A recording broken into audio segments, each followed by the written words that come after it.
It's good to be with you. I hope that the Journey Life series continues to be a blessing. We hope that the Journey Life series continues to be a blessing to you. This morning I'll continue with the message of Simon Peter. And real specifically, every text has a tone or a personality. And I hope that I'm able to convey that tone that the text has today with you. We'll conclude with Simon Peter next week, and we will begin our next character. You know, sometimes you do not need a long, complicated sentence to communicate a message. He said, yep. Sometimes 2 words are sufficient. Yes? 2 words. For example, yesterday, Jennifer and I celebrated our 28th wedding anniversary. Yeah, 2 kids up there. I remember that day saying, I do. Right? 2 powerful words, I do, that convey plenty about what was happening at that moment. The journey that we were about to begin together. I do. Think about those words. How about this one? It's time. I don't know what you're thinking as you hear this one. Just so happens that Luke snuck in this weekend to surprise his mother for Valentine's Day. I'll never forget the night that Jennifer rolled over in our sleep and whispered, it's time. I was like, it's time for what? It's like, it's still dark outside. I'm sleeping. She said, it's time for us to go to the hospital. Luke is about to be born. It's time. How about this? You passed. Students, anybody worried about an exam this week or next week? I can remember any kind of exam during my high school years or even through college where I was awaiting the words, you passed, on the paper or from the professor's mouth or teacher's mouth. You passed. How about this? I'm sorry. If you mean it, this can go a long way. If you say it over and over and over and over again about the same thing, it may not have the same impact, but I'm sorry. How about this? Stop it.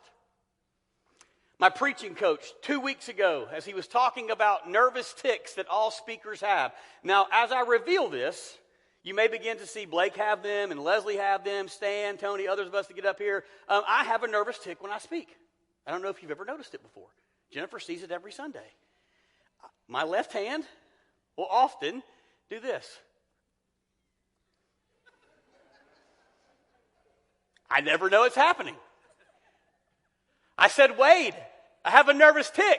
I don't know what to do about it. He said, what is it? I said, I tend to do this. And he looked at me and he said, stop it. Just stop it. There's no need to do it. Just stop it. Just stop the nervous tic. Oh, Luke, this one's for you. Luke and Jack, some of you students as well. I might say to Luke, I don't know how you just did that. I can't believe you did that. And he'll say, built different. In other words, I'm built different than you. I can do it better, or I'm advanced, whatever it may be. That's one of my favorites. We're going to do something a little bit different, though, right now. And I'm going to attempt to, in 46 words, tell you the entire message of Peter, 23 slides. All right? Now, don't get too comfortable with this, because after this, you might go, why can't we just do that every Sunday? 46 words, and we're done. All right? Here goes. If you're familiar with Peter, you may be familiar with these phrases, but I'm going to attempt again to tell the story of Peter, the whole story of Peter, in just a few words. Here we go. Peter fished. Peter followed. Peter confessed. Peter walked. Peter sank. Peter rebuked. Jesus foretold. Not mine. Peter slept. Peter attacked. Peter fled. Peter followed. A charcoal fire. Peter denied. Rooster crows. Eye contact. Peter wept. and Peter. Maybe my favorite. Peter ran. Another charcoal fire. Peter plunged. 3 questions. Peter restored. Let's now have the invitation. You can go to lunch quicker than normal. This is Peter's story in just a couple of words.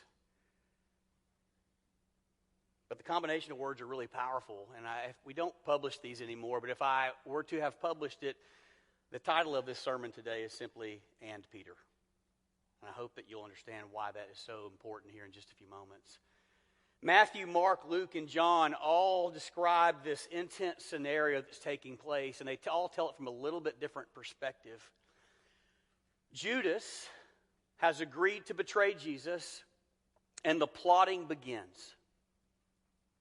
Jesus knows it's going to happen. He hosts the Passover meal with his disciples, and during this meal, he tells all of them, well, he tells one in particular, they just don't know who, one of you on this very night will betray me. He goes on to break the bread and to pour the wine, and he continues in conversation. He says, matter of fact, all of you tonight will desert me. Peter is pretty hot at this moment. He goes, are you kidding me, Lord? They may all desert you, but I would never do that to you. Jesus, I can imagine his voice saying, oh, but Peter, actually tonight, on this very night, before the rooster crows, you're actually going to deny me 3 times. Again, Peter's pretty agitated. He says, Lord, you have no idea what you're talking about. I would never deny you. In fact, I may go to my death with you, but I would never deny you. And later that evening, they're in Gethsemane, and Peter and James and John are there with Jesus, and Jesus is praying, and James and John and Peter slept.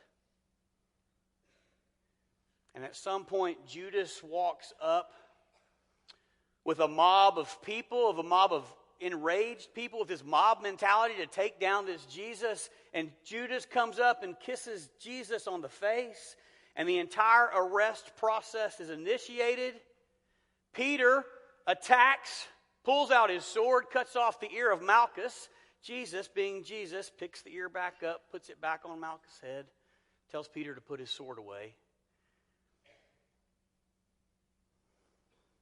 And Peter and John and James fled the scene.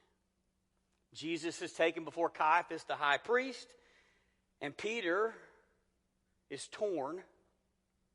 And out of self-preservation, Peter follows Jesus again. But notice that the text says that Peter follows at a distance. And he's just at a specific spot where he can see things and hear things. And he's in the courtyard while Jesus is before the high priest and warming himself with the other guards and other people who are standing around a charcoal fire. And I want you to think about that charcoal fire for just a few seconds. Because our story or our message today begins and ends with a charcoal fire. I don't know how many of you like to camp. Or just maybe you just like to be outdoors. Maybe you simply just have a fire pit out in the back of your house, or maybe it's in the front of your house. And I don't know if you can recall just this moment, even on a cool evening. The text tells us it was cool, so they're warming themselves behind a fire. But for me, there's nothing quite like a fresh fire burning outside around a campfire while you're sitting around it.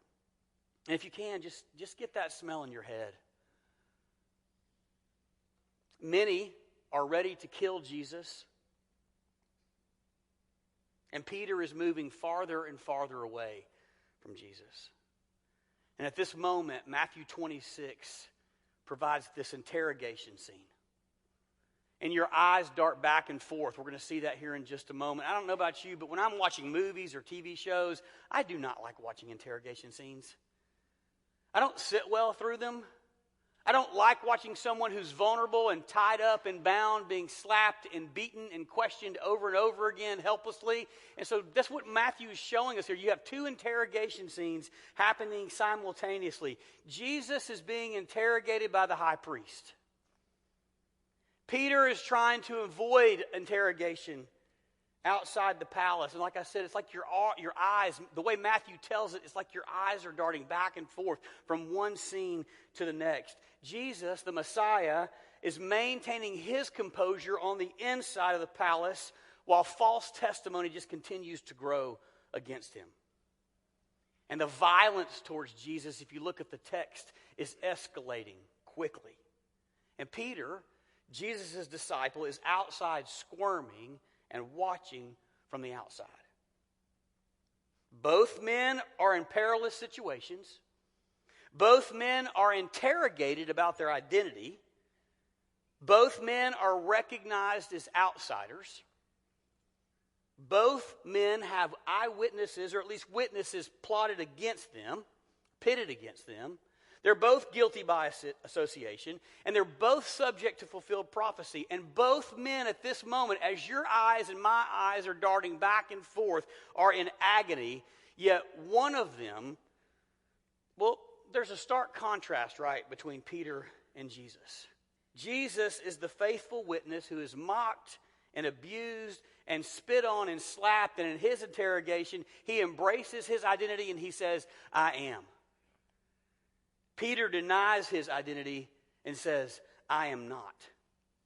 And Jesus speaks the truth to the high priest and before many others, and Peter lies to a servant girl and others who are around him who recognized him. Jesus is tied up and stands to face his accusers, and Peter is doing his best to simply hide from the situation. And everything that Jesus said is coming true in this moment. It's a hard, hard thing to watch. And so as Peter and others are following in, they're watching this thing. If you want to turn to John chapter 18, you can.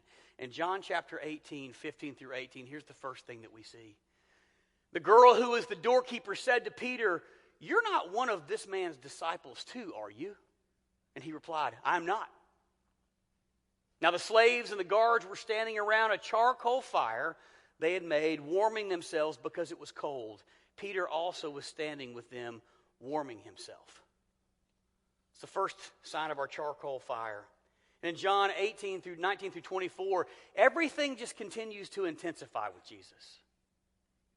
The false testimony is ramping up. The questions are ramping up. They're continuing to say things that he did or didn't do, and he's simply defending himself. Not defending himself, but he's simply saying, I said those things, but what's the matter with any of those things that I said? He's being slapped, he's being pushed around, and again, it's just escalating more and more and more. Meanwhile, Peter is still outside, and they said to him, you aren't one of his disciples too, are you? And Peter denied it. I am not.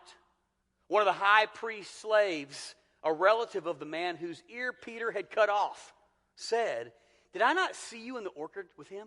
And then Peter denied it again.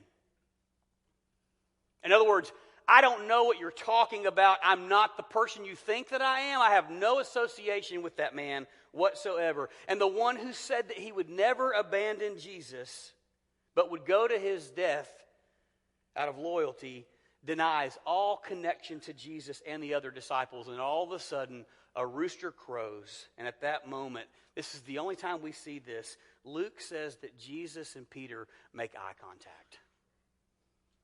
I don't know if you can imagine that or not.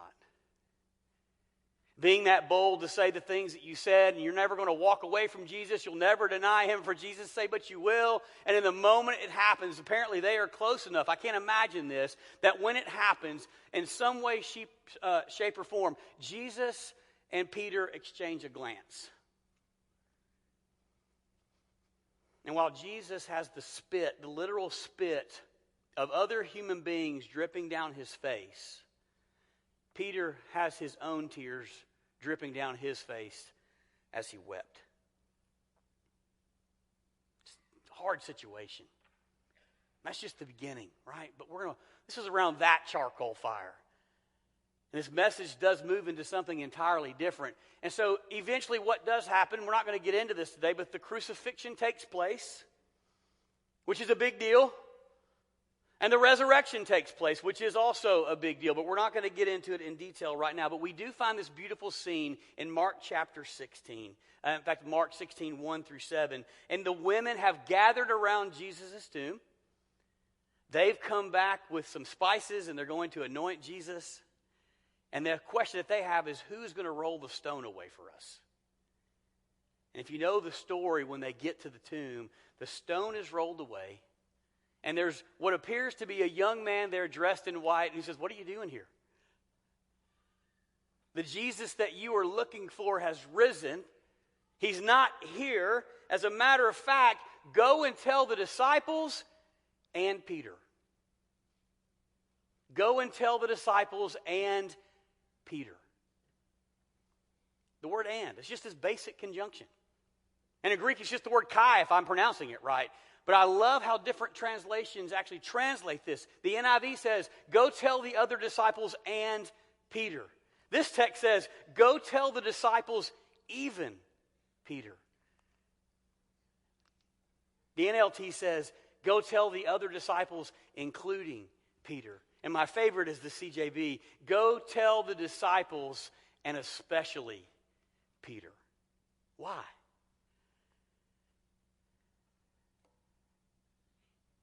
Have you ever just fouled up so bad? Or just been through something so incredibly difficult that maybe you have orchestrated or at least been initiated, and maybe it's been against someone else, and you just feel that dread, that guilt, that weight of how you have spoken to that person or how you've treated them or whatnot, and others know that you need redemption, know that you need care, and eventually know that you are going to need to be redeemed. And so the text says, especially Peter. Yeah, go tell the disciples that he is risen, but especially Peter. And so I love this because most of the Gospels kind of have this abrupt closure at the end of all of their messages, but John provides us with some unique information that I think is really special for Peter and especially for us. So at the end of this entire thing in John, the disciples go back and do what they know. They go back to the sea and they go back to fishing. And so Peter and several of the disciples load up on the boat, and the text tells us that they actually fished all night, and as usual, catch nothing. Begin to wonder, how did they fare at this particular vocation? I don't know. They didn't have all the fancy. Now, I know, Brian, your boat has some pretty fancy technology on it that tells us where fish is from time to time, right? Maybe not everybody does, but there's some other indicators these days. They just have some nets and their wits, all right? So they're not catching anything.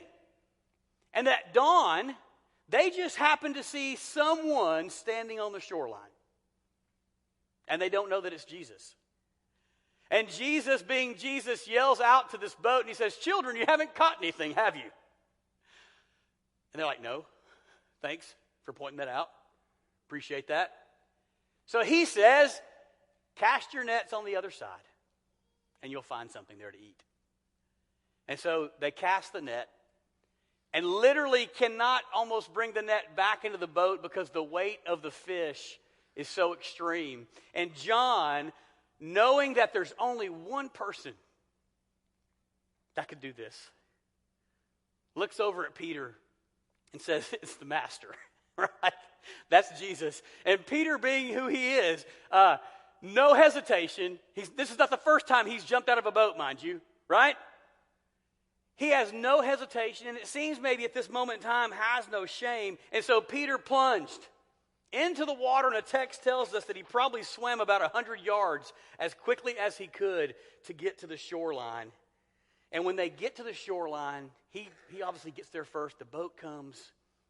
But when they get there, there's another charcoal fire waiting for them. And Jesus has prepared fish and bread.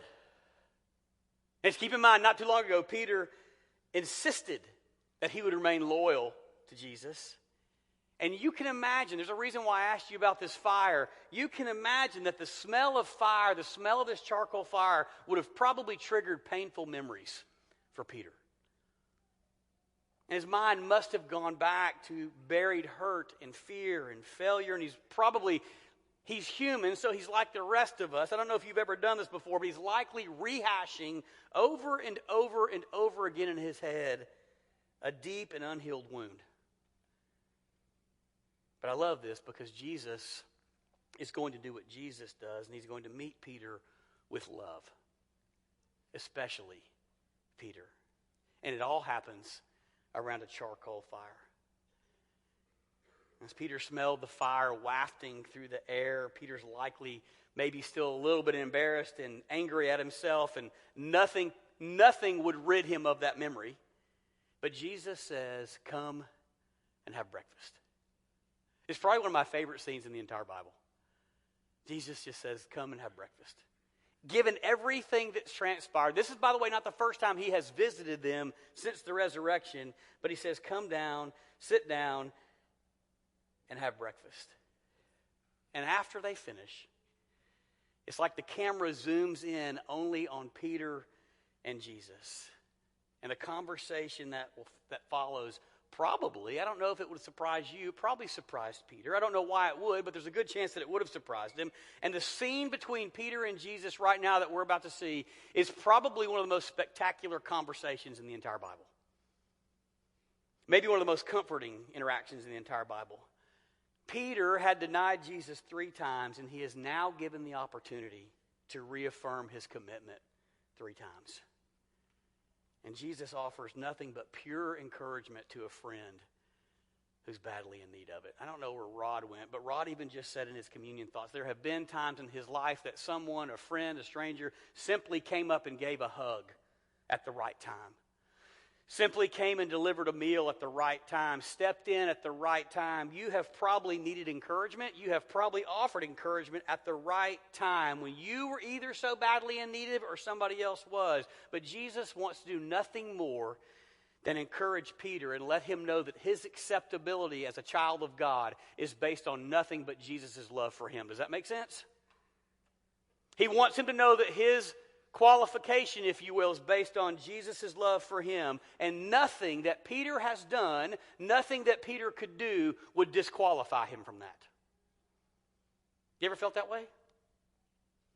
Sorry. When was the last time you felt disqualified, undeserving, inadequate, or ineligible when it comes to the mission of God, when it comes to living out your journey as a disciple? Turn to John chapter 21. This is John 21, 15 through 17. Beautiful scene. Then when they had finished breakfast, Jesus said to Simon Peter, "Simon, son of John, do you love me more than these?" He simply replied and said, "Yes, Lord, you know that I love you." And Jesus told him, "Then feed my lambs."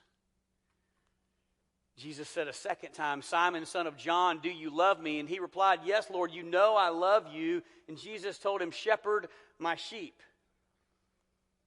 Jesus said a third time, "Simon, son of John, do you love me?" And now Peter, who's distressed that Jesus has asked him 3 times now, "Do you love me?" and said, "Lord, you know everything. You know that I love you." And Jesus replied simply, "Feed my sheep." 3 for a reminder. The smell of charcoal, fire charcoal in the air is still lingering, the salty sea air. And what Jesus does is spectacular. I hope that if you have heard nothing else today, hear this. What Jesus does is he moves towards the pain. He moves towards Peter because that's what he does. He doesn't move away from Peter's pain. And I'm sure that Peter was still devastated and feeling inadequate to carry out the mission that Jesus had given him. And again, maybe we've experienced that, but Jesus does what he also does. He not only moves towards the pain, but he doesn't leave Peter in the pain. And so Jesus' questions go to the heart of it all. Do you love me? And the questions are asked, and the answers are given, and each response is met with a new, fresh challenge or command or new commission, however you want to say that. It's time now for Peter to learn how to be a shepherd, and Peter is restored. And the focus is on Jesus' threefold charge to Peter: to feed his lambs, to take care of his sheep, and to feed his sheep. So in other words, Jesus fully trusts Peter to get back to faithful work. In fact, not just work, not just fishing, not just all the random things they were doing, but to get back to Jesus' own work, Jesus' own ministry, Jesus' mission. And deep down in Peter, I'm sure that there was this intense love for Jesus. And even though Peter let Jesus down, Jesus provides space for Peter to express the love that he has in his heart. And in doing so, he heals the hurts and the failures of the past, and he provides work for Peter to do. So here it is for us, right? Jesus, the Passover lamb, takes away the sins of the world, takes away the sins of us, mine, yours, Peter's included, and Jesus still asks this question: do you love me? It's got heavy implications. And maybe all of us in our head are going, of course I love you. I would never abandon you or deny you or let you down or whatever it may be. I will always be committed. I'll always do everything you ask me to do. And yet there's this question still in the back that simply asks, do you love me? And this text just reveals so much about Jesus, and it reveals so much about Peter, because I still believe that we are all Simon Peter. Maybe we don't do the same things that Peter does, but we are all human and prone to fail and prone to let Jesus down. And Jesus is still the same person, the same God that he was then, who moves towards our pain and who does not leave us in our pain. And he simply says, do you love me? In fact, if you love me, if the answer is yes, then there are implications for the church, and there are implications for us as individuals. And so we have this mission and this ministry, and I think that if nothing else, we should think about this, that what it means for us as a church, it means that we move towards the pain in the world, not away from it. We move towards the pain of people that we know and others that we come in contact with, instead of away from it. But as we move towards it, we don't leave people in that pain. We carry the love of Jesus with us. And so it seems like we as a church have a pretty big call to shepherd sheep, to care for others. It seems like in our individual lives that maybe there's a big part of this role in our life too, as it comes down to what it means for us to move towards others when they are in spaces of pain. So I wonder where you are today. Jesus is still asking, do you love me? I don't know what all your experiences have been like this week, but maybe you're just in a place where it'd be great to have a charcoal fire, where Jesus was sitting around asking you to come and sit and have breakfast. And maybe you can just think about it that way. Maybe even this morning, Jesus is simply asking us all just to come and sit and have breakfast and let him do what he does. Let him heal us. If you are in need of Jesus in any way, shape, or form, come and stand with us as we sing.